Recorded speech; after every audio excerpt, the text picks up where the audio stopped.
Bejn Settembru u Ottubru il-Gvern se jibda jqassam tablets li tfal kollha li mis-sena skolastika li jmiss se jitilgħu għar-raba' sena tal-primarja. Dan it-tieni ċiklu ta' tqassim se jwassal biex kemm l-istudenti tar-raba' sena u anke tal-ħames sena jkollhom tablets jużaw waqt il-lezzjonijiet.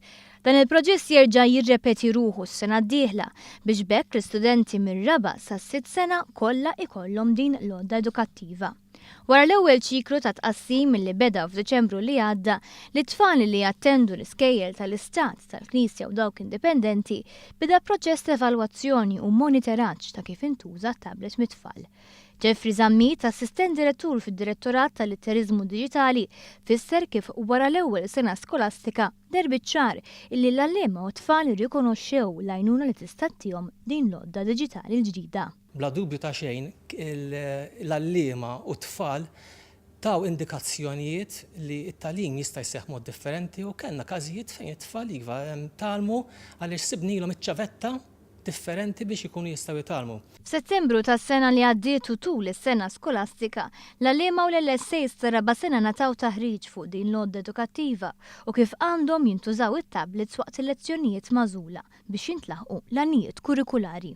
Tajna taħriġ estensiv anke matul is-sena, ġifieri l-allima tajna madwar 300 tallim komplementari, ġifieri għallim ieħor li mhux biss qegħdin ibbażati fi klassi tal-year 4, imma għallima li mhux qegħdin ibbażati fi klassi biex dawn meta jkollhom tfal b'każijiet fejn jista' jkunu gifted, fejn jista' jkunu qabna allura, dawn ikunu preparati wkoll biex tfal nagħtuhom one-to-one cases biex t-tablet tintuża bl-iktar mod li jista' jkun edukattiv tajjeb għalihom. Iktar minn hekk matul ix-xhur ta' bejn Frar u Mejju 2017 ġew identifikati l-allima u l-LSAs kollha tal-ħames sena mill-iskejjel kollha ta' Malta u Għawdex biex dawn ukoll jingħataw it-taħriġ neċessarju.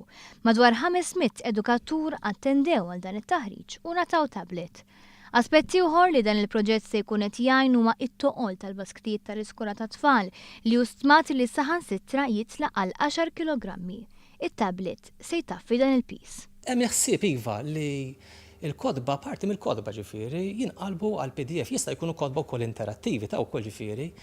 Qed nippruvaw noħolqu modelli differenti fejn pereżempju l-ktieb mhux se jinqata' kollox fejn jista' jagħti il-każ il-ktieb inħalluh id-dar u t-tfal jużaw il-ktieb diġitali waqt il-ħin elezzjoni u vice versa. Ġifieri għad irridu nsibu dak il-bilanċ, però definitely iva qegħdin ħarsu lejn dik il-ħaġa fejn il-kodba jridu jonqsu. S'issa l-Gvern investa iktar minn 4,800,000 euro f'dan il-proġett.